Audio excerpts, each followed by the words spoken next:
Good evening, everybody, or anyone listening after the fact. We're glad you decided to tune in. This is somewhat the follow-up to the first conversation we had on diversity, equity, inclusion. The first conversation really focused on why we have a problem. This conversation, we're going to shift the focus a little bit more on what we can do to be better, because we have a lot of work to do. There's so many people impacted by the problem we have here in craft beer. It's just not, the industry is not inclusive enough for people of color. It's not inclusive enough to women.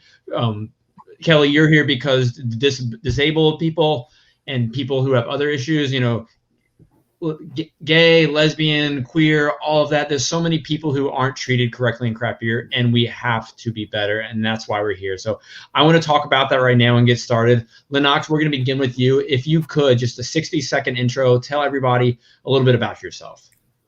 Hello, everyone. My name is Lenox Mercedes. I started in craft beer in 2012 when I launched the first hip hop beer festival way back in the heyday.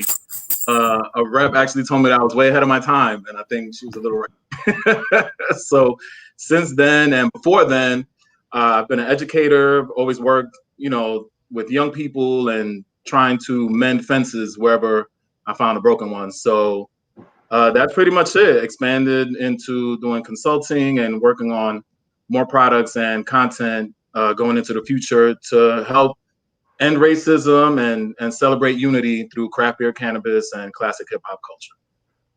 No, I was really excited when we connected recently, so thanks for being here. Absolutely. Hannah, you're up.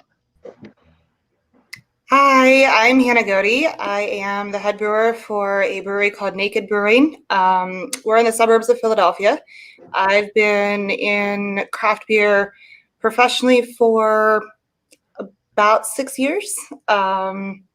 And I serve on the MBAA Diversity, Equity, Inclusion Task Force, as well as our State Brewers Guild DEI Task Force. So work pretty much every day in some capacity, trying to help promote and foster a more inclusive and equitable beer community. So stoked to be here. Thanks for being here as well. Kelly, glad to have you, because initially, when you finally reached back out to me, we had already filled up the first panel, but I feel this topic's so important. That's why we're having two conversations on it, and we truly can't have enough conversations on this. So Kelly, please tell everybody a little bit about who you are. So I am Kelly Weiss. I'm in a little, really tiny brewery, just a little 5-barrel brewery in the tiniest little town in Montgomery County in Pennsylvania. So I'm kind of like probably about 40 minutes away from Hannah, if I don't catch all the red lights. Our little brewery, our two sons are on the autism spectrum. So before having a brewery and building the brewery, just so our kids can have work, because work situations for individuals with disabilities is just horrific. There's about a 70% rate of unemployment or underemployment for individuals with disabilities. And it's a really desperate. And I thought I was in the advocacy beforehand. Hold on, let me put my earbuds on. I hear that. I was in the advocacy world beforehand, and I just shifted to beer because I thought, what a really cool tool to take it up to the next level, because everybody likes beer. It makes it more approachable. So our little brewery is, we strive to be 100% inclusive. We're disability friendly. We built our whole tap room around the fact of welcoming individuals with all kinds of disabilities, including having a 100% accessible bathroom, a companion bathroom that includes an adult-sized changing table for individuals who might need that, because you shouldn't have to leave fun just to have to go to the bathroom. Thanks. That's absolutely amazing, Kelly. I'm so glad you're here with us today. Betsy, we spoke a few times before, and last time I know you and Allison were sharing a little square, so you get your own square today. I know, I do. I get my own square today. Allison's upstairs watching The Office. Yeah, but I'm really just Brewing, co-founder and head brewer now. And so we opened in 2016 with the goal of being a social entrepreneurship brewery, a philanthropic brewery. we donate a majority of our profits over costs to Colorado nonprofits that work with women and girls. And our focus, we're fully female owned and operated. And then we're also queer owned and operated, and we're Latina founded. So we have found ourselves in different sort of bubbles of DE&I for sure. And what we're trying to do, and our goal is just to always make sure the circle is getting wider and wider and wider for WIDER. I know that might sound whiter, but I'm saying wider for everyone. We want everyone who comes to Lady Justice to feel like they belong here. And so that's really what our focus has been. So we're just trying to lead and guide the conversations and the beer culture around making sure that it's not just for one person or one group, but we want to be able to be in the room for conversations like this, but also in the room for conversations like business leadership and brewing leadership. Like we believe that representation matters. So that's what we're about, and we're always making sure that we're funneling our money to support women and girls doing work in their own industries and their own lives, to make sure that it's not just about beer, but it's just about community, and it's about teaching people how to spend their money in ways that really can impact their own neighborhoods. No, I love everything your brewery stands for, and I'm glad you're here again tonight, Betsy. So thank you. Yeah, and Jamaar, I saw you earlier today, but this panel is going to be a little bit different. I think it's an extremely important topic we're talking about tonight. But if you could tell everybody a little background about yourself. Absolutely. Jamaar Valentine, I guess the sole representative on this panel from down here in the South in Charlotte, North Carolina. Down here, it wasn't that long ago that diversity, equity, and inclusion, people thought were the names of old wooden ships instead of concepts. So, growing up in small town, rural North Carolina, it was certainly a very small representation of what we saw in the community. And then to see craft beer now, there's still a very small representation. So particularly here in Charlotte, North Carolina, we look forward to seeing more evolution. And I expect to be a part of that. No, thanks again for doing double duty today, Jamaar. Now, I just want to ask everybody once again, we kind of dove into a little bit about your background, but all five of you are here today because you're voices that are passionate about the change we can do in craft beer. And I would love to hear why you have decided to step up, and be a voice of influence and be a leader in this time. So at this point, anyone jump in at any point. I'd love to hear why you feel, you wanted to be a leader in this aspect of our industry. I like to say, if not me or if not you, then who? And I think it starts there. If none of us are willing to step up and speak up, then how can anyone else in our community, in our circle of influence, feel convicted to want to speak up, to be a good role model for any version of diversity, equity, or inclusion? Yeah, Jamaar, that's so true. I think for me personally, this type of work has always been something that I have felt is important. But I think for a long time, I didn't feel like there were a lot of people for me to either rally around or have rally around me, or, kind of be together in issues with us. Where it really came to the forefront for me was actually the beginning of 2020. I was sexually assaulted at a brewing industry event, and I took that opportunity and kind of thought, okay, I could either wallow in this or I can do something proactive and positive and say, this isn't going to happen to me again, and let's work so that this does not happen to anybody else, male, female, whatever, whoever you are. And I sort of looked at it as, I have a voice and I'm comfortable using that voice. And if I can help somebody else to feel a little less alone or feel a little bit more included, let me do that.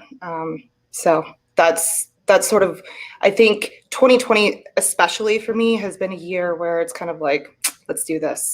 I'm all in. No, I love it.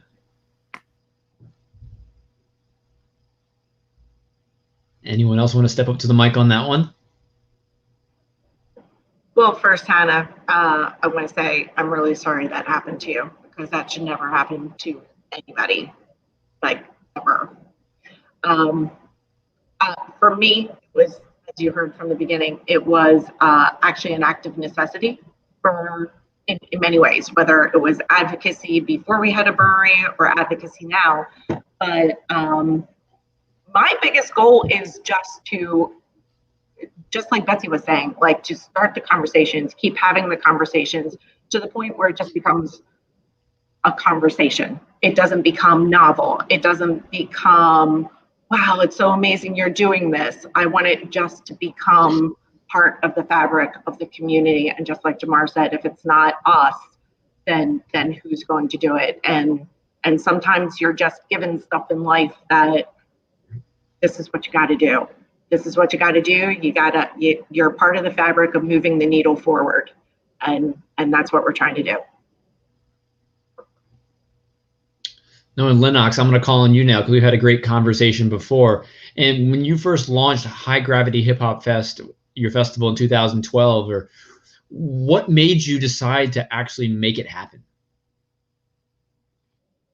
I attribute my desire to work in race relations, for lack of a better term, to my upbringing in New York. I'm a first generation American. My father's from the Dominican Republic. My mom is from Ecuador. I think racially I'm Black, white, and Latino, if that makes sense. So I'm like these different things. I have 2 Spanish grandparents from Spain, but up the line. And as everyone was going around, what was the real kind of source, the beginning. And I thought of this story that happened to me in 9th grade that I've never told, maybe told one person.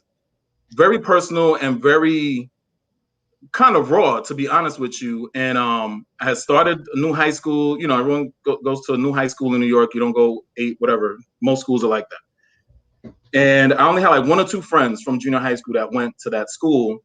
And huge school, thousands of kids. And me and my buddy Hector were walking to the lunchroom, and there was this Indian boy with a turban on, and I called him an onion head.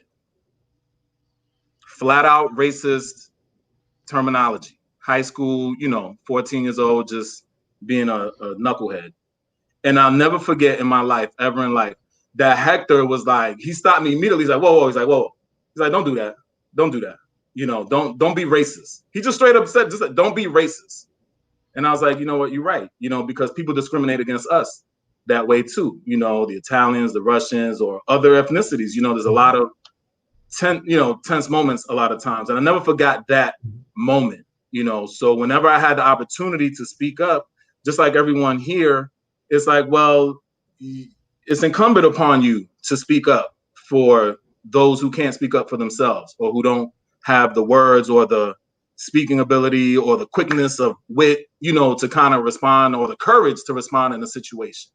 We have to be the protectors of those people. There's people who are just not as bright and not as, and they get taken advantage of all the time in all these different kind of segments that we've identified. I have a special needs sister-in-law, 2 of them, so that doesn't, fall by the wayside when you talk about special needs in the bathrooms. That's very real. I have carried a young person many times in and out of a vehicle, the wheelchair, wheels on so it totally resonate with that. So yeah, I think there's people who's willing to do that, and there's people who are naturally protectors, and there's people who are a little bit predatory almost naturally as well. And somebody has to step up and kind of challenge that for people who can't for themselves.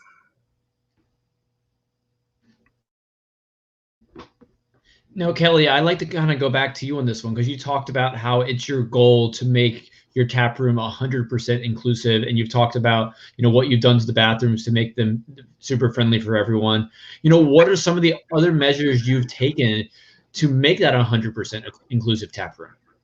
Well, the first and foremost is getting the message out there that we actually did it,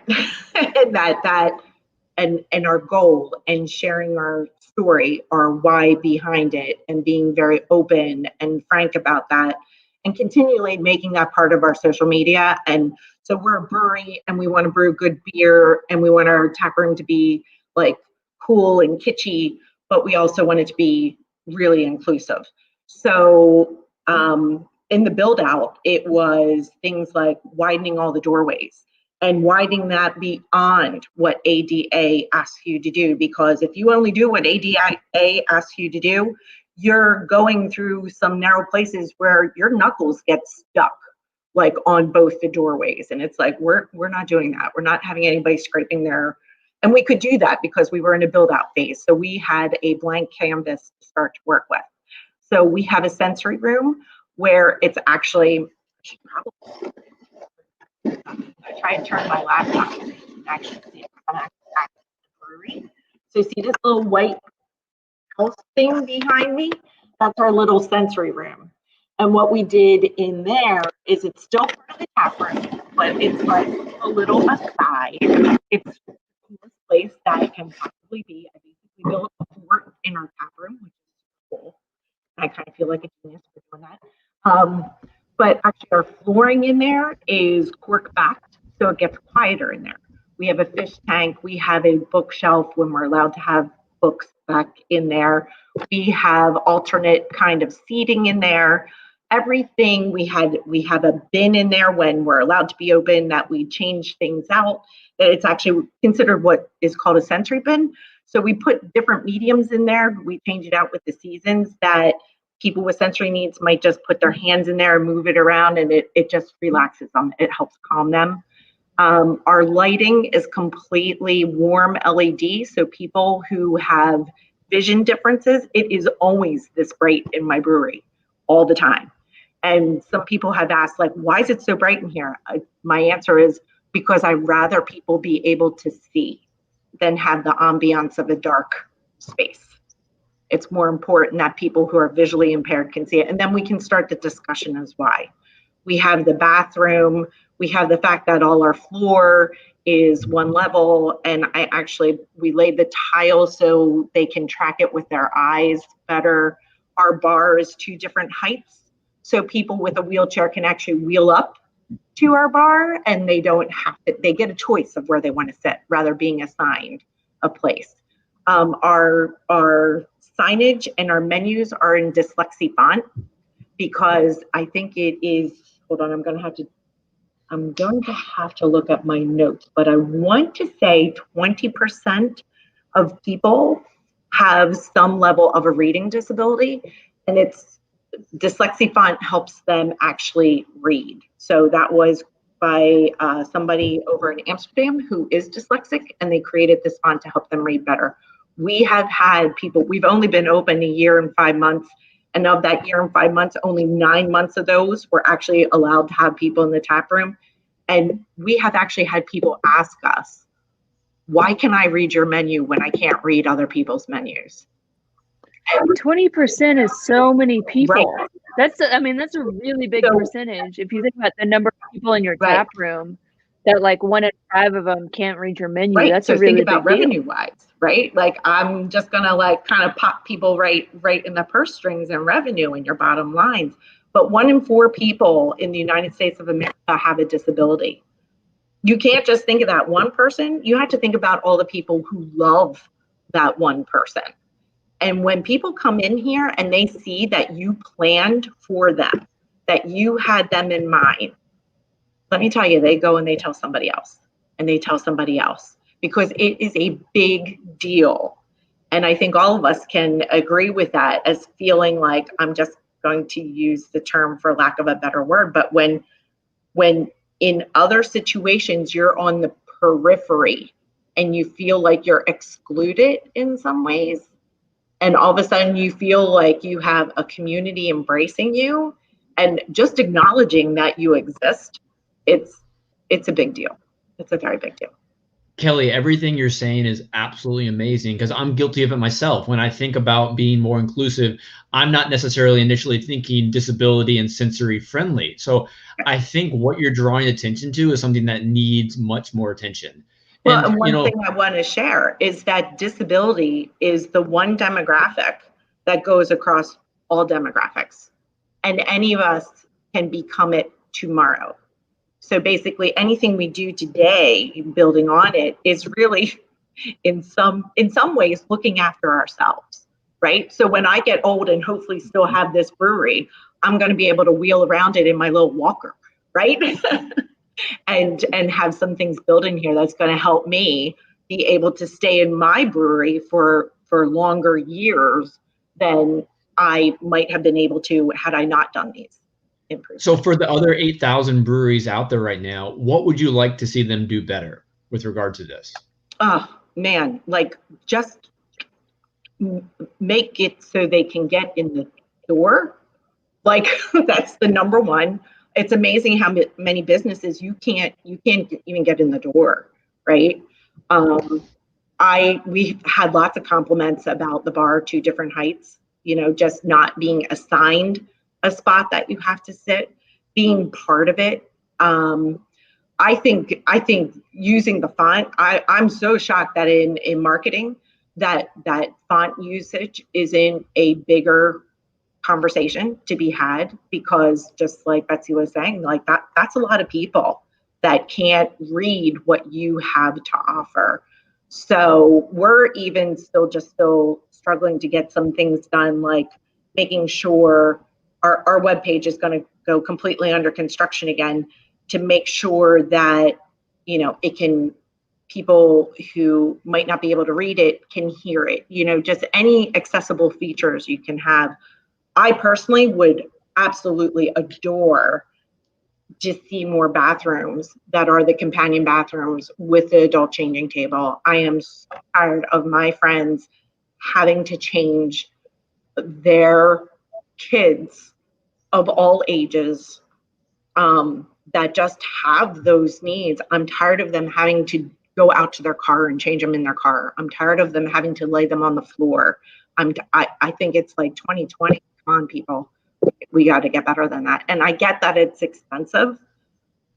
And I really wish that there were grants out there for that could cover stuff like that and help businesses, because when you're looking at putting a table, that table that we have, it cost us $8,000. And that's no small chunk of change when you're building out a brewery. So I do wish there was grant availability for things like that, and just other things, that you can do. Some things are very low tech, like we color coded our hoses, so our boys, when they're brewing, they know which hose goes with which tank, and so that's real low tech stuff that doesn't cost money, but some of it does cost money. Some of it is a real big deal. No, I appreciate you being here today so much, because when we think inclusivity, like I mentioned, this is not the first thing we think of, but there's so many ways breweries can be more inclusive. And this is just one of many ways we need to improve. And I forgot to ask answer the most obvious one.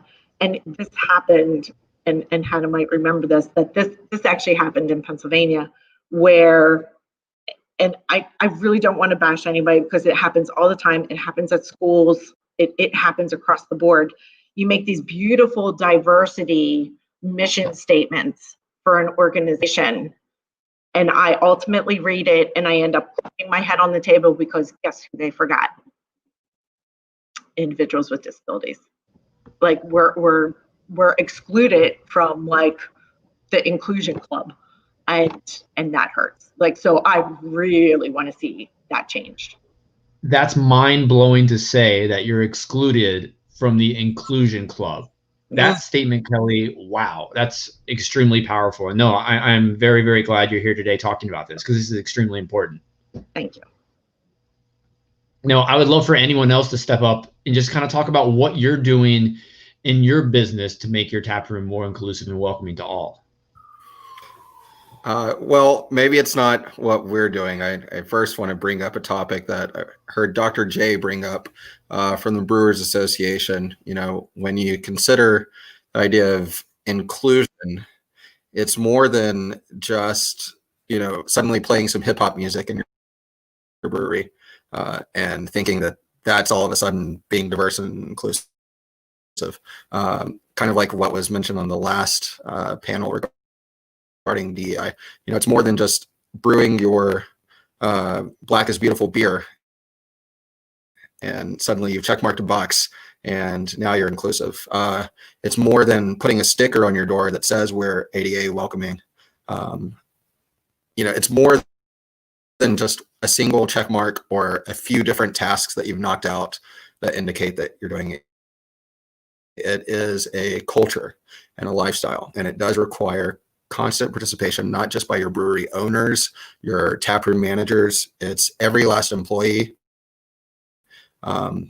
It's the expectation you have of anyone that walks in your door to continue to support that culture of respect for all inclusivity. And, you know, I'm not telling anyone how they should choose the money that comes in to their brewery, but I would expect that any of our guests that enter would treat anyone else that they come across with the same respect that's expected of all of us. And, you know, that's a culture you foster. When you foster that culture,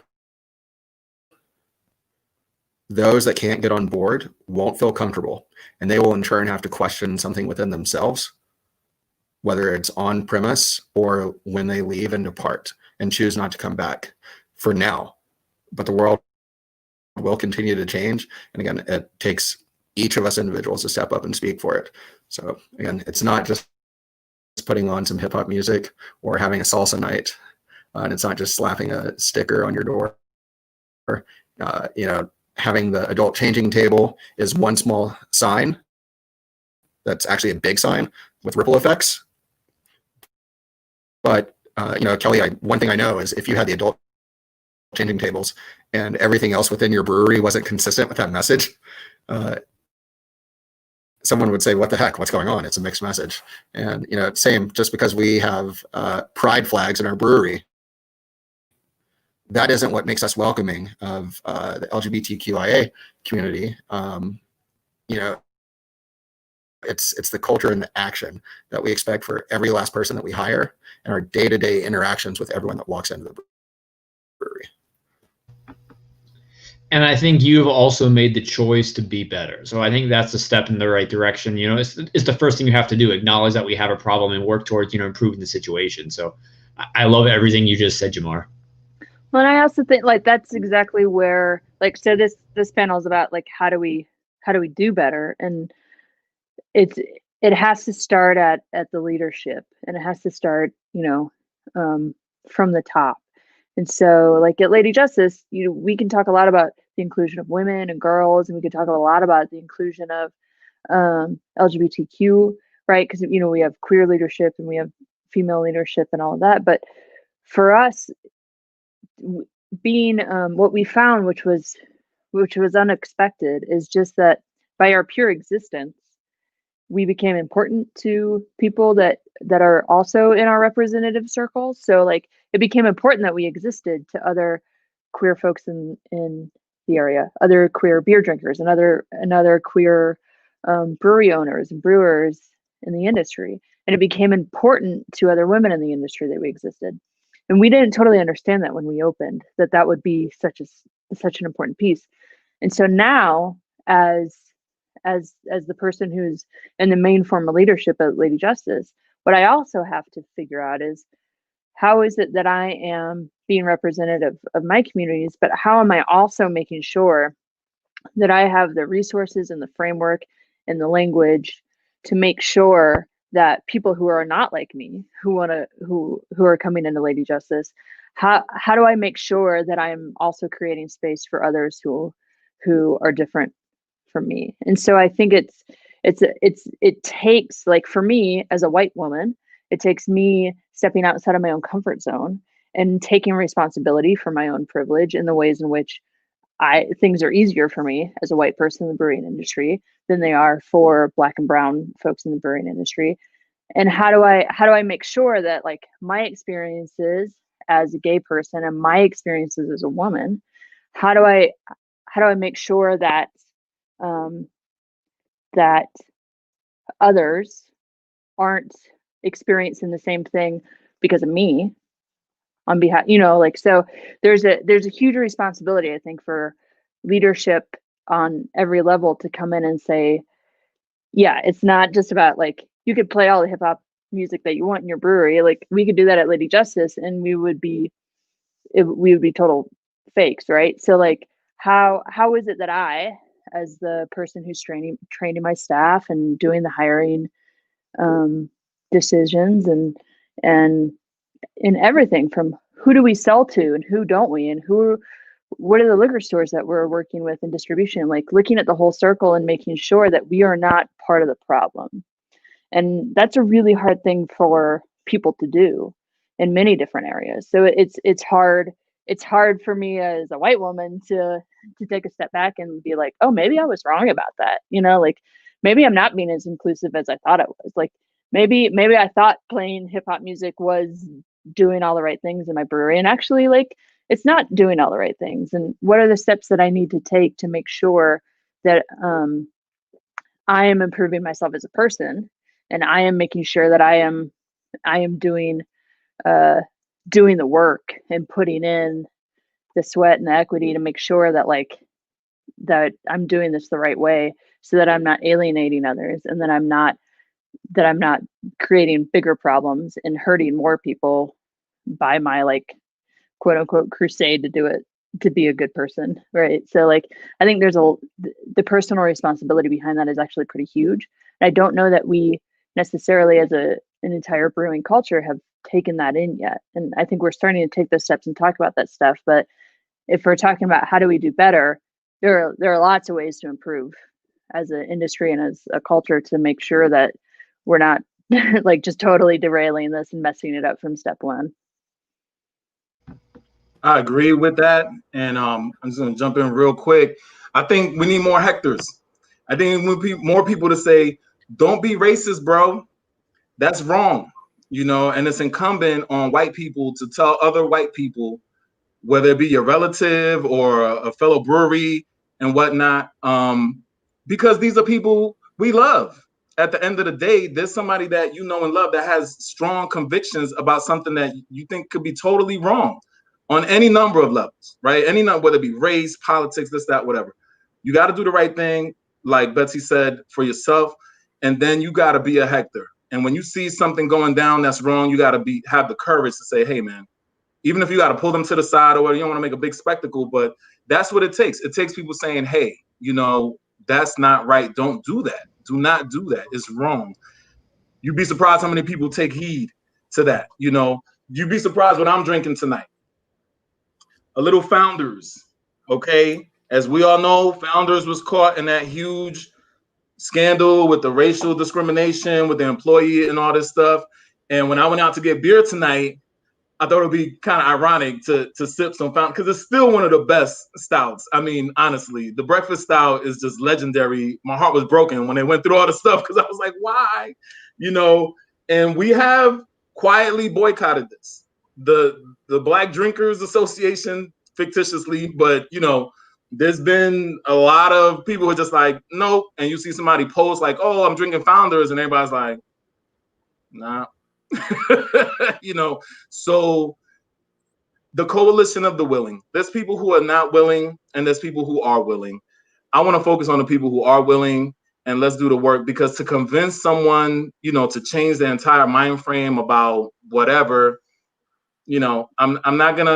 I can't convince my parents to not vote for Trump because of gay people.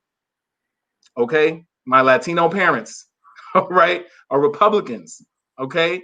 So I'm not even going to bother, but I know I can work with the next generation and people who are willing to do this work. If you have any kind of proximity to it, your humanity has to kick in. It just has to. The only people who I feel have these convictions against people is because they've never encountered these folks. You've never had a beer with somebody in any of these groups. You never just sat down and dealt with the humanity of these people. My mind opened up a lot, not only on race relations, but when I worked at Morehouse, there was a significant gay community. And I had not been exposed to that before. And I learned a lot, empathy and compassion for people who risk losing their families, all types of financial support, their churches, everything cast away because they decided to love someone of the same sex. I have seen so many stories, heartbreaking. A kid will get a full scholarship to Morehouse College that could change their entire family's life and will be shunned by the father, which triggers the mom, right? Because she, and you got to stick to, and all of these stories that we've all kind of heard. And, when you get personal with it, when you sit down and have a beer with somebody, it's extremely hard to be against any of the protected groups, right? The ADA there's a list, and we want to cover everybody, and you shouldn't be discriminated against based on those things. We need Hectors to say that's wrong, don't do that. To go back to where you first started, then Hannah, we'll go to you. You know, an uneducated person who makes a racist comment, or an unintentional racist who says something by accident, you know what? They are still a racist, and what they said is still wrong. And I think that's where education really plays into this, and we just need to constantly teach people to be better. And Hannah, I'd love to turn the floor over to you. Well, first of all, I was going to say, yes, education, and I will touch on that in just a second. But I think all of us sitting on this panel probably understand this idea. So I'm going to sort of speak to those that are listening.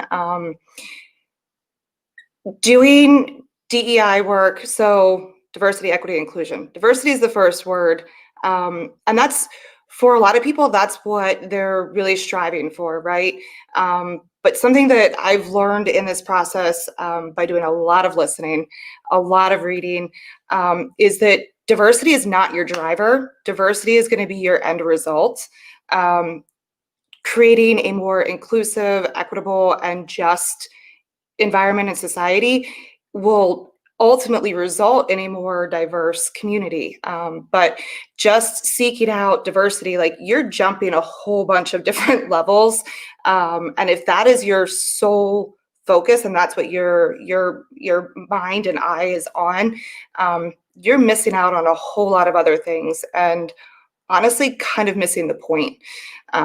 So to anybody that is looking to really create a more diverse environment, you definitely want to and need to focus on creating a inclusive and equitable environment first, which will then bring as a result a more diverse community. Something else too that I learned pretty early on, and this is something that I oftentimes will stress to people that are coming to me and saying, how do I get involved in this, and how do I become a better ally? And I'm so afraid to say the wrong thing or to do the wrong thing. Guess what? You're going to. All of us are going to. At some point, I'm going to fuck up. I have fucked up. Sorry, I don't know if I'm even supposed to say that word, but we're all going to screw up. And what you should strive to do, obviously, is not screw up, but it's going to happen because we're human and we're learning. But keep learning, keep listening. And even when you do screw up, I think the important part of that is going, okay, I own that I screwed up. I'm going to listen to those that are coming to me. I'm going to listen to the Hectors that are saying, yo, dude, you gone done messed up. Like, how do I fix this? And you change it and you improve upon it. And you know, my personal goal is to be 1% better every single day. Even if I take a step backwards, I'm learning from that and I'm moving forward. And I think that that's something that's really important in doing this kind of work. And I feel like, because it can be kind of an intimidating subject for people to even want to engage in a conversation. So I've actually found that sort of starting the whole conversation by saying, I've screwed up, you're going to screw up, and it's okay, kind of levels the playing field for people, and makes it feel a little bit more comfortable. And when people feel a little bit more comfortable to have those conversations and they don't feel defensive, that's when the real conversations can actually happen, because people aren't fearing that they're going to say the wrong thing and fearing that you're going to then attack them. And a lot of that really comes from education too. And I can really relate to everything you just said. I mean, you made a comment about you're going to make mistakes through this process. And, you know, I'm in an odd spot right now. For once, I'm the only white guy with a beard, you know, in this room of craft beer related topics. But you know what? I know. Betsy, you're scaring me. But, you know, I want to have these conversations. And I understand when I have these conversations and I bring all of us together, I'm going to make mistakes. And everybody who's thinking about, you know, wanting to make these changes for the better, just like Hannah said, you're going to make mistakes too. but that's part of getting better. You know, we don't do anything perfect the first time, whether you're just learning to play baseball, you're learning to, you know, read, you're learning to write. Everything you do for the first time or try to get better at, you will stumble, you will fall, but you're doing it because you want to be better. I think, you know, we have to stay really positive through all this. I just want to add something real quick on Hannah's piece about responding and Betsy's piece about the leadership. Going back to founders, when that situation first evolved, it was an alley-oop. It was a softball. They had the opportunity to knock it out of the park and really take a stand and say, hey, it's just, I mean, from morally, from a marketing PR, clout, social media standpoint, it was a huge missed opportunity because they could have easily corrected the situation, but the leadership was ingrained in their thinking and unwilling and doubled down and tripled down on like the whole, it was just such a train wreck. I could not believe that no one, there was no hecklers around to say, hey, stop what you're doing. This is not, you know, the way to respond to this, because it's one thing and I was thinking about this earlier, you know, the back dock of the brewery could become the international stage by the press of a button. So what you thought was a private, you know, no one, you know, it's just my personal feelings, could suddenly be broadcast, and now you're held to task for something that you may have said in jest, or that you knew you were being a little, you know, pushing the envelope, but you decided to kind of, you're that guy or you're that lady in your crew or whatever who kind of says the crazy things. I've been that guy to kind of say things off the hook just to kind of get a reaction. But it's one thing when it's 5 people in the room. And it's another thing when you're on a national stage and all of a sudden, you know, your business is getting hurt and all of these things. So yeah, the leadership, and I get it, because sometimes you put your head down and you're working for so long and so hard and leveraging everything to the hilt to get everything off the ground. You may not see it, right? You got the blinders on, you may not see it. And that's why these conversations are critical, and the swelling of support for this type of sentiment it's critical. So I have to applaud you, Andrew, the work you've been doing and with the group and all of that stuff, and everyone on this panel.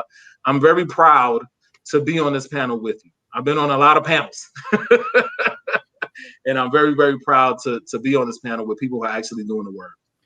Well, and like to that point, Lenox, when you talk about, yes, it's very easy right now. And I think we're going to start seeing more and more conversations in our industry about, I don't like calling it cancel culture, but that's essentially what's going, you know, like when you really can, like overnight, like one conversation that happened. But I think, you know, what we've seen with founders is that it wasn't one conversation. It was a systematic problem, and it was deeply embedded within how people were trained and how they were treated in their jobs. But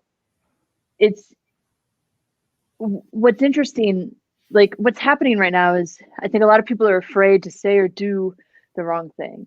And I think, and I don't, it's a hard thing to say, but I also think that if like, I would assume that a brewery like Founders, with the resources they had available to them, already knew that they were still making money off of their beer with a crowd that didn't necessarily care that their employees were being treated equitably, right? And so there's also this, and I think that's where the discomfort piece comes in, where it's like, well, this is my crowd and they're who's buying the beer here.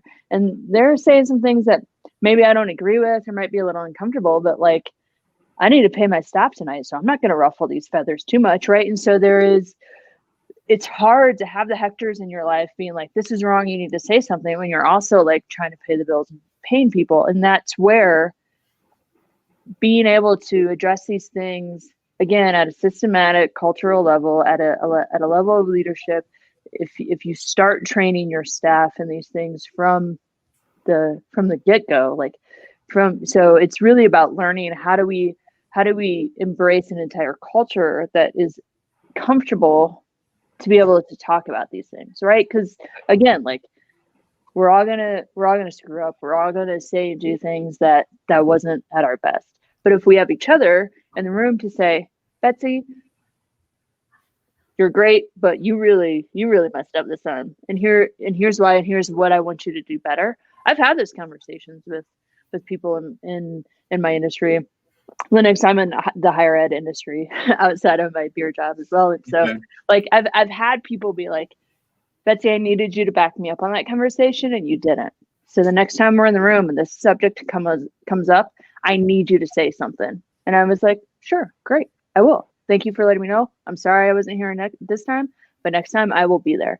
And I think we just have to learn, and it's really hard. Like it's hard to get into that space, but once you get into that space, it actually becomes easier. Like we are able to do this work. I am able to do this work because I have been doing work like this long enough where, again, muscle memory, right? Like it just becomes part of your work. But if you don't start off that way, there's a huge gap, and there's a place to jump off at. And so I think, I don't know how, but like I think we need to start offering more resources to folks in these areas and being able to to really embrace this stuff and make a concerted effort to make changes. Otherwise, we're just going to keep relying on the same people over and over again to do this work on our behalf. And that's not okay either.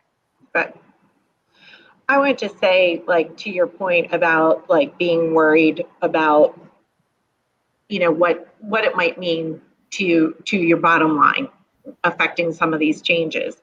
And I can only speak to the disability because, that's the pond that I kind of swim in the most here.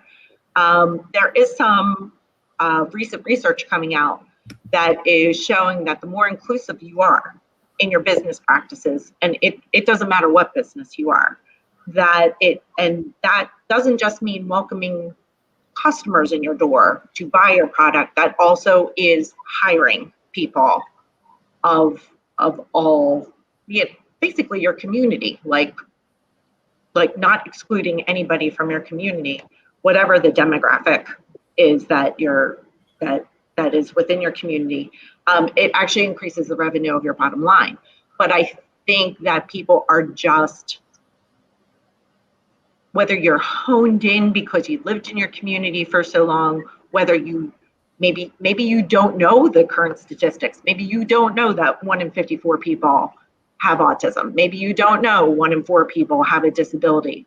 So, and then just having the conversations with people and other businesses to say, look, do you know what that means? That means every time you are going anywhere, you're in the grocery store, because people are like, there's no people with disabilities in my community. And I'm like, no, you just don't know there's people in your community with disabilities, because we have people coming in all the time and they self-disclose because they feel comfortable in our environment doing it. They feel it's a safe environment to do it.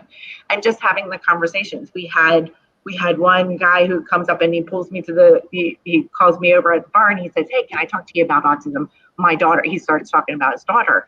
And his buddy, who's been his friend forever, says, what are you talking about? He goes up and he says he's talking about his daughter. And he goes, what about her? And he goes, well, I'm talking about like her picky eating and autism. And I wanted to ask Kelly's input about it. And he goes, what do you mean your daughter has autism? Your daughter doesn't have autism, right? And I teased, I said, I just winked at him. I said, oh, it must be because of how you part her hair. It kind of hides the fact that she has autism.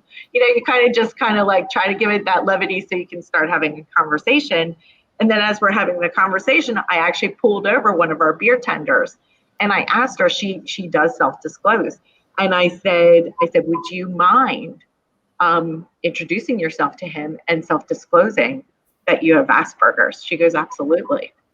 And so when they thought she's working, and I'm like, yeah, it's pretty amazing. You wouldn't have known had she not self-disclosed, but that's the whole point. And she's somebody in your community. She's somebody you enjoy. You always knew her. You just didn't know that one aspect of her. It does not change who she is or how she is in her community.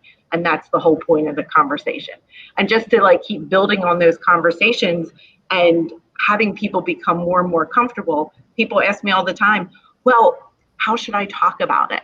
And I said, well, if you're ever confused, here's where you start. You say hi to somebody and you ask them what their name is. And you wait for that person to say their name. And it doesn't matter how they say their name. It doesn't matter if they speak it. It doesn't matter if they use assistive technology. It doesn't matter if they sign it. It doesn't matter if they write it down. Just ask them their name, start the conversation. I really love your phrase, start the conversation, because that is how we all can get better, by starting the conversation. Now, I want to go to a question Julie asked in the comments, and I'm going to read it real quick. She says, people are confusing equity and inclusion as being political. I would love to hear the five of you, how to approach and diffuse public-facing conversations like we see on social media with customers that don't understand why this is not a political issue. Does anyone want to take that one? Woo! Me. Well, I know. I hate to bring that to you at 52 minutes. Me, it's really easy. I would just say, that's funny. I wasn't born either Democrat or Republican or independent. I was born Kelly. And this happens to be how I'm wired. That's great in a partisan world like we have here in the US. But I think we can take that even further than the political system and the references we have right here in the US. Craft beer is about community, and these issues that affect our community seem to be going worldwide now. If we look back at what was happening with the race issues, even in the UK, coming after the George Floyd death and going into June, so many people globally were struggling to see different sides of this on history and current time. And the sad part of it, because it is a community-related issue, you can't get around the fact that politics will inherently be connected to it. But the politics are simple factors that affect how we deal with the issue. 100%. Politics are going to be an ever-present part of how we view policies in this world from a legal standpoint. But the notion of the culture that we create includes politics only in a very tiny manner. So you can't ignore the politics, and don't confuse it. It's there. It's very much going to be there. But it's the same way that arts are going to be there one way or another, and arts are a part of the culture. It's the same way that science is going to be there. Even if science isn't the topic that you're talking about, it's still a part of the culture connected to the equity and inclusion. So while we're here, we've got to make those mistakes. We have to keep learning, and we have to have that conversation, even if it's uncomfortable. And people typically will throw the word politics around or say it's being political just because it's something that's uncomfortable to them. Because how many of us in professional life have been taught two things you don't discuss are religion and politics? So it's very easy to say, oh, you're just being political, or you're just being religious because, oh, you know what? Maybe we shouldn't talk about it because it's political. But no, you've got to talk about the culture that's in front of you. And the only way you're going to evolve that culture is by discussing it. And again, culture being the literacy that we have, whether it means changing the font that we're reading, culture meaning the agriculture or the science of the brewing industry. It's only going to evolve to be more sustainable the more we talk about it and push it. And the inclusivity is only going to evolve as we push it. So yeah, political is an easy thing for people to throw around. And I don't think that's them mixing it up. It's just the comfort zone. They're a little blank to get around discussing the topic.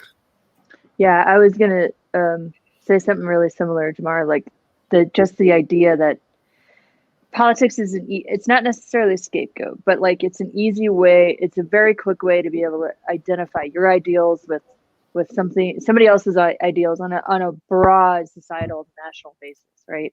And so if you can just say like, oh, like you like radical leftists are just doing this and that, and like you conservatives are being A, B, and C, it's a really easy way to back away from the hard conversation.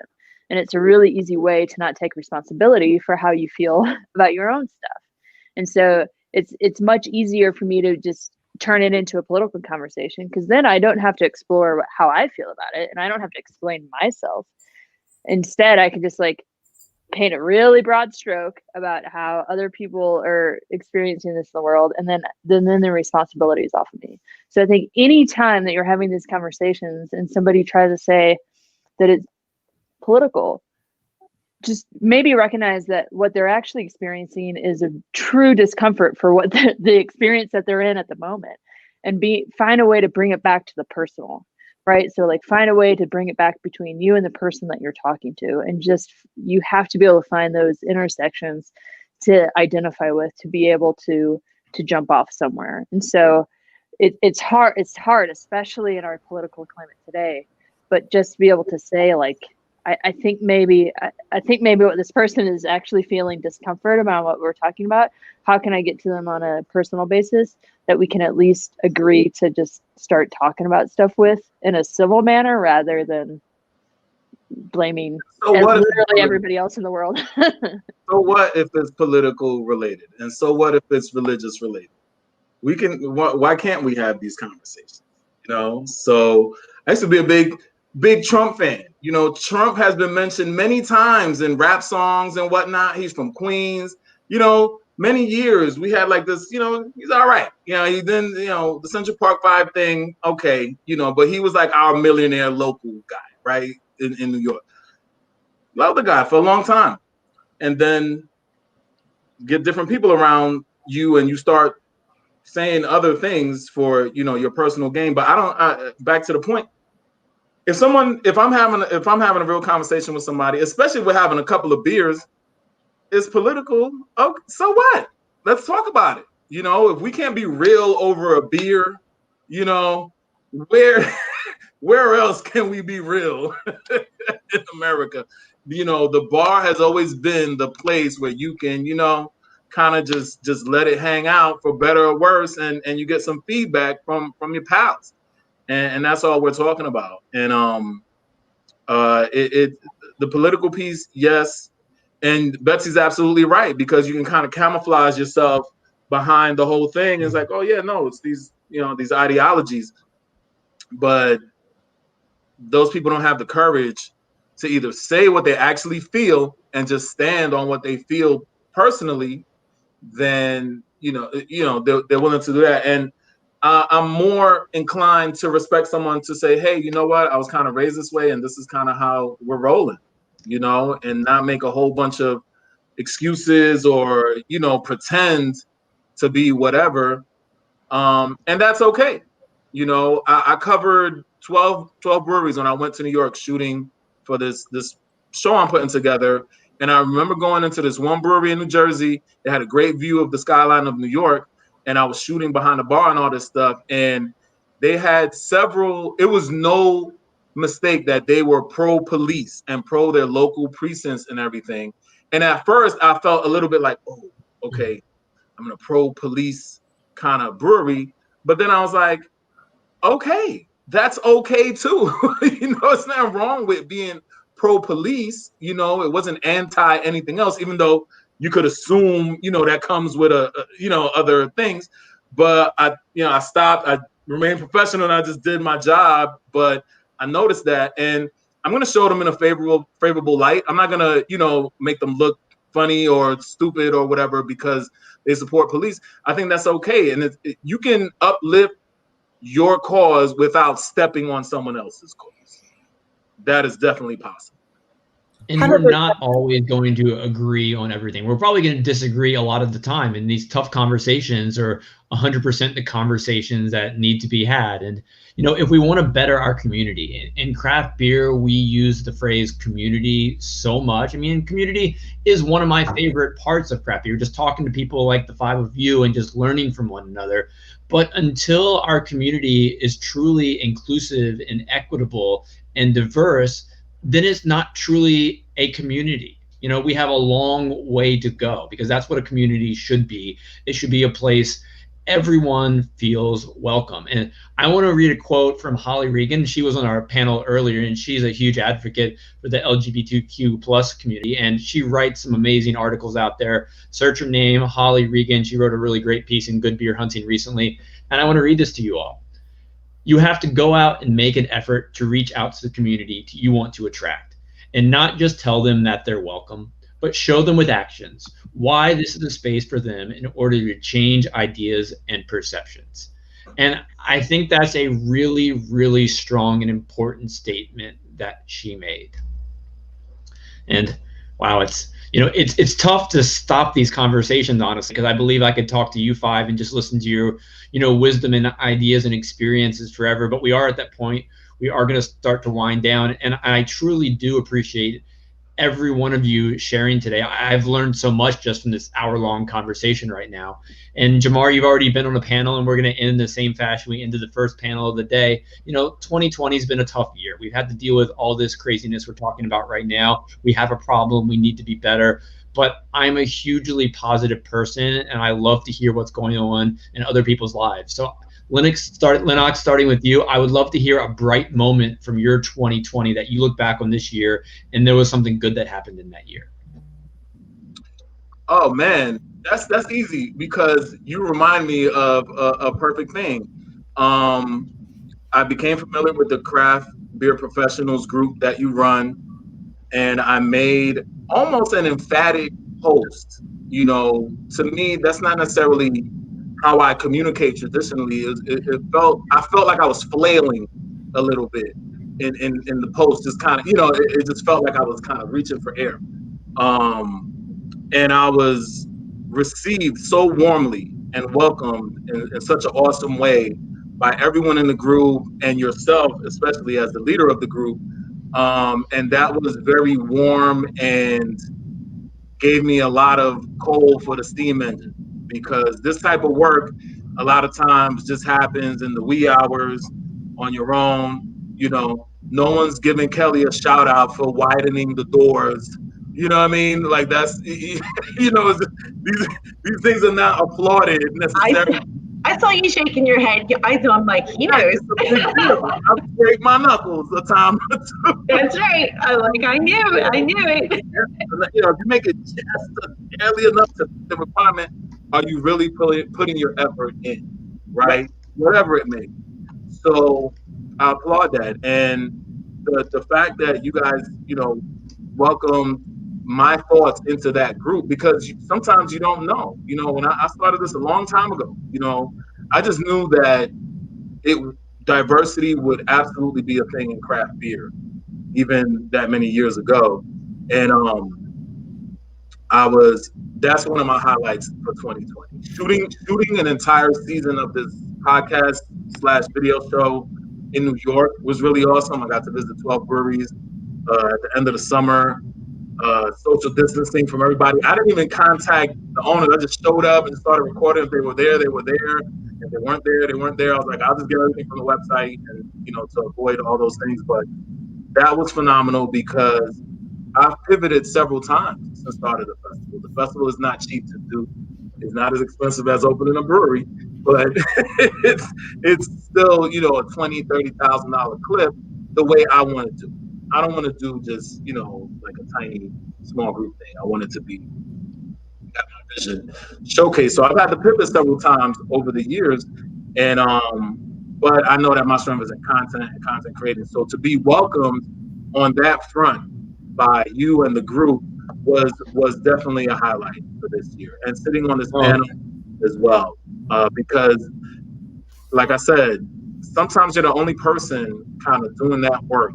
I'm lucky to be in Atlanta, where we have a strong Black beer community, comprised of many different segments within that community. So I'm very lucky that I came here a long time ago. But yeah, all of those things together, I don't know, I feel fortunate about a lot of things, maybe, but those are some highlights. Lenox, I really truly appreciate that. I mean, I love the conversations we've had so far, and I'm actually looking forward to the next one because I know there's big things you and I need to talk about. So keep doing the good work, man. I really appreciate you. Hannah, going around the circle, you're up. Am I next? You're next. The question was, good things that have happened in 2020, right? Yeah, just a positive from you from 2020. And if you want to throw in, a single change people can make to remove a barrier, feel free. Yeah, I see Max's question. Max, I see you. Max is he's my friend.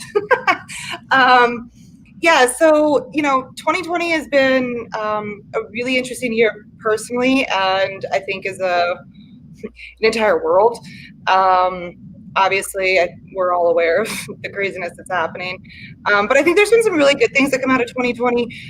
First of all, I think a lot of these social issues are just being broken wide open. Like, there's no more shoving it into the back of the closet, underneath the bed, behind a curtain.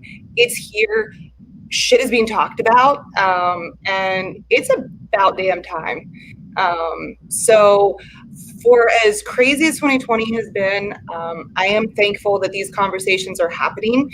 I feel like my voice is stronger and louder because there's more of an acceptance for these conversations to be happening. And that's kind of shitty to have to say that, because it should have been that these conversations could be had anytime. But I think for a lot of us, we've feared not being invited to the party again, if we bring up these conversations. And that's no fun to be left out. So I think having a lot of this stuff be at the forefront has been a definite positive for 2020. I feel now that I'm working within an organization that is super supportive, I feel heard. I feel supported, and that's a really good feeling, because then that enables me to be able to go forth outside of the walls of the brewery and continue to do this kind of work, because I don't have to focus all of my energy within inside the confines of the organization that I'm working for. So that feels really good. And to answer Max's question, what's something that we could recommend a change to removing a barrier and creating a more inclusive environment? Honestly, I think from just an individual personal level, learning a little bit of humility and learning how to not react defensively. Just people in general, if you are the person that has offended someone, learning how to bite your tongue for a moment, listen, learn, and then take that and move forward.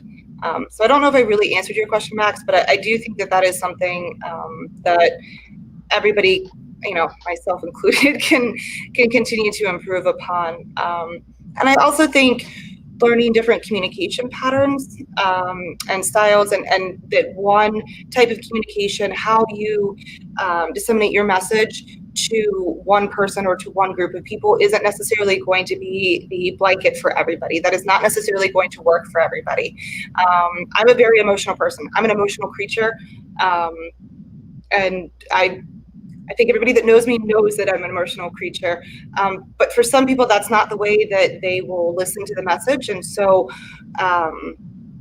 for me, I've learned this year that sometimes doing a more dollars and cents approach versus an emotional appeal is something that will help to convey that message. So I don't know if I really answered the question, but those are just kind of some helpful hints and tips and tricks that I'm learning along the way. And, I'm a learning creature and I'm an emotional creature. So. No, awesome, Hannah. Thank you for being here today. I really appreciate all your insight today. Thank you so much for having me. No, thank you. Kelly, your turn. I've learned so much from you today, so thank you. Oh, thanks. I don't know what to say. So except thank you. Thank you for inviting me. I think this year has just, well, first of all, we've only been open, like I said, like a year and 5 months. We were only open 9 months before COVID came to town. And actually 2 weeks before that was probably our highlight for 2020. I should say our highlight for 2020 is that we're still here. We're still pivoting and just, doing what we need to do and keep adjusting and readjusting. And the fact that my boys, I still call them boys. I don't call them boys. They're grown men. My two young men, I'm so proud of them because, sometimes transitions are really hard for anybody, but sometimes for people on the spectrum, it's even harder. And they still are just going with it this year, and they still enjoy coming here, and they're learning and they're growing all the time. But I will boast that back in February, our little tiny brewery in Little Green Lane, PA, a town of 500 people, we got the best brewery in Montgomery County. So that was really cool, and super humbling, because when they called our name, I was like, wait, what? What's us? But not NoDa. NoDa got up and walked across that room like a boss, and he took that award and he just shook their hands, and I was like, it was because that was my kid. That when he was 4, I had a really high up psychologist and the whole team down in DuPont say that we should probably put him in an institution. Yeah.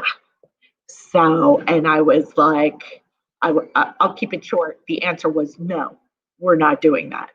And so he was my guy that we were communicating through words, printed words, because he was reading when he was 3, but he couldn't imitate a sound until he was 5.5. And he still really does struggle with expressive language. Not so much receptive, but definitely expressive. If I was to give any, but I mean, I'm new kid on the block, but just in life in general, in brewery, and we treat it just like everything else in life. I think for anybody coming into this industry, anybody in this industry, you just need to share your story, and you need to share the why behind your story, because that is what is going to connect you. Even if your story, like my story isn't the same as Lenox, and my story isn't the same as Hannah, and my story isn't the same as Betsy or Jamaar or Andrew, but we can connect with each other's stories because there's parts of it where we get it. We can feel those times where we did not feel part of the community, part of the it crowd, and we're trying to change that. I'm trying to change that for my sons, for other families and their kiddos. And that started actually way before my kids were even on the face of the planet. My mom was best friends with somebody who had spinal surgery when she was in her 30s, and she was left in a wheelchair. And she and her husband used to travel all over the place, and then they couldn't travel all over the place because places weren't, they couldn't even get in the front door in most places. So that impacted me greatly. And I'm like, and I keep looking at the calendar. There's so many times I'd sit in meetings for advocacy or like committees or summits, and people are just talking about all these barriers that people are putting in place. And they're just these odd constructs, and you have to ask why are you putting these barriers in place? People already have it hard. Why are we making it harder for them? And like, there's times where I'll look at my wrist, which I never wear a watch, but I look at my wrist and I point to it like I have a watch on it. I'm going, tick tock, we're on the clock, people. Like, let's stop wasting time. Like, let's get on it. Let's start affecting this change. And just like Lenox said, sometimes you have to be the person that's speaking up and come on, man, we got to do this differently. We just have to. We're dragging our feet way too long. That was extremely powerful, Kelly. The moment about your son, I mean, I think that's the moment we all needed to hear about right now, because it was just so strong, and it almost made me tear up for a second. But thank you for sharing. Oh, I totally teared up, for the record. Remember, I was emotional creature. Sorry about that, Hannah. No, that's what we need to hear. That was awesome. It's super exciting. Well, for me, I think 2020 has really shown us the importance of being able to gather with people, being able to be in a space with people, which luckily in our industry is like pretty important piece of what we do. And so I think we've seen a sort of renewed importance for being invested in your local communities, invested in your local businesses. And I think we've seen in a renewed sense of the joy and what we get out of just being able to be in a space with other people. Because before in 2019, we like knew we liked it and we went to the tap rooms and we met up with our friends there and we didn't know how good we had it, right? And so now in 2020, we're sitting in our spaces alone a lot of the times, and we're sitting in our breweries alone, trying to figure out how to get people connected with us and how to keep business coming in to stay open. And what we're finding is that this connection between people being able to like really be connected with their local brewery, their local tap room, their local shops is actually really, really important to our everyday daily lives. And so for me, my hope for 2021 is that we just continue to see the support for local and the support for connection and the support for community to really grow. Now that we know what it's like to not be without it, let's make sure we're never without it again. So that's been my highlight for 2020 is really being able to like step back and say like, okay, like we are all experiencing similar things at the same time. How are we all responding to this, and how are we going to make sure that we are with each other better in the future? So that's been my highlight for 2020, and I am hopeful. I actually am very hopeful that this will create a renewed sense of local commerce, local community, and just being with people that we care about. And then, Max's question about what's one thing that we can do. I think one thing that we can do is when you're in a space that's important to you and there are other people in that space, just ask them like, hey, do you feel like you belong here? Like, is this space important to you? Tell me why or why not. Have you ever felt like you don't belong in this space? Tell me why or why not. So I think being able to connect with the people who are already in our spaces and understanding why they do come or why they might not come back again is it's not simple because it means putting yourself out there and asking maybe questions that are uncomfortable for you. But being able to just take stock of the community that's around you at this moment and say, what's important to you, what isn't? And how is this space helping you do that or do not do that? I think that's a good first step in understanding the wider community around you. And Kelly, just your pride and joy moment for your son was really awesome. And it reminded me when I was growing up, I had this things that I think in my head, I could not speak verbally. I went to speech therapy all growing up in elementary school.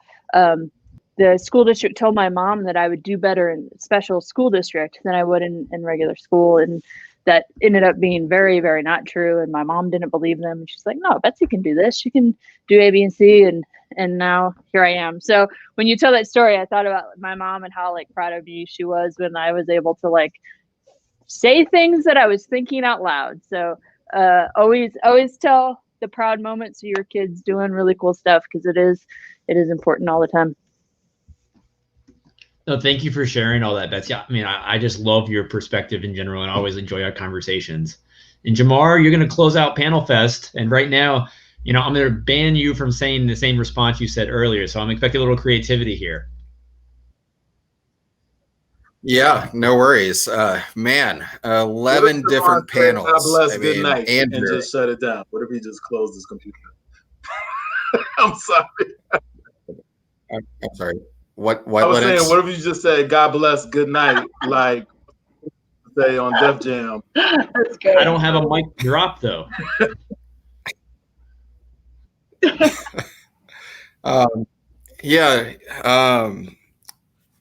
Wow, after 11 different panels. So here we are. Earlier I referred to my wonderful fiance up there, which was a great part of the year. But really, we're in another civil rights movement here in the U.S. And to me, that it's actually one of the most amazing things to have lived a life, only for 37 years before things were brought to light about what it's like to live in this country, and not knowing how much better it could possibly get at all, or if people were even aware of the pain and suffering that was happening to those in their community at all. It's amazing to see it happen. People in this group talked about Hannah mentioned, just listening, how important it is. And, it's the same way that I had to go from just being, a typical one of the boys, Southern guy, and now, constantly being on my feminist soapbox, actually, because I had to shut up and listen. And, I think that's where we are now with what's happening with the civil rights movement, and there's still so much more work to be done in so many other communities. And I think we'll all get there. So, I love Max for, proposing the one thing concept. So, the one thing that I believe that I was looking at for my team, we've got more people learning different ways to connect and communicate with others that come to the tap room. So we do have more people learning ASL actually in our tap room, self-taught. We've started encouraging others to learn different languages. Nothing against learning Russian or Romanian, but we don't have as many people coming into our tap room right now that have that roadblock. But I think to look at who's coming into the tap room and not being made to feel comfortable and start there. What can you do with those people right away? And then go from there. So that's my idea for the one thing. Back in January, I started looking at what restaurants and what businesses in major Asian cities were doing to start rebounding from COVID. And I came across a pretty strong quip from a restaurateur that owned a lot of different businesses. And what he said, I think, still applied to so many different concepts that I faced this year through the pandemic and through this civil rights movement. And what he said was, no matter what you do, for some people, it's going to be too much. For some people, it's going to be not enough. But the worst thing you can do is to do nothing. In the end, all you can do is do what you believe is right and what is best in your heart of hearts. And you find it a lot easier to go to sleep at night that way. And I hope all of us will continue to do the good work. Jamaar, such awesome words you just said. And over the past 2 days, I've been lucky enough to talk to 50 different amazing people working in our craft beer industry, craft beer professionals who I respect so much. And we've talked a lot about, in the past few hours, about the problems we have in our industry. But if people like the 50 I've had the opportunity, and you 5 just keep being passionate about the change we want to see, keep being the change we want to see, keep starting these tough conversations, then I am extremely optimistic, about where our industry is going to go and grow together. So I can't thank you 5 enough for being here today. Kelly, I know I told you a moment ago, I've learned so much from you. I've learned so much from everyone in this room. And I think that's really what we need to do. We just need to keep educating one another, and we will be better. If we want to be better, we put the work in, we can make a difference. And it just has to be all of us just continuing to have more and more of these conversations, because we work in a great industry. I think that's only going to get better. So I'd like to thank everyone who's been here today, everyone I've been lucky enough to talk to. You are making a difference, and we're going to sign off Panel Fest right now. Cheers to everyone who's enjoyed these conversations. They're tough conversations. They need to be had. And thank you guys so much, and enjoy the rest of your evenings, days, whatever time it is, and cheers to that. Bye, everybody. Thanks. Bye. Thank you, Andrew. Thank you, guys. Thanks, everyone.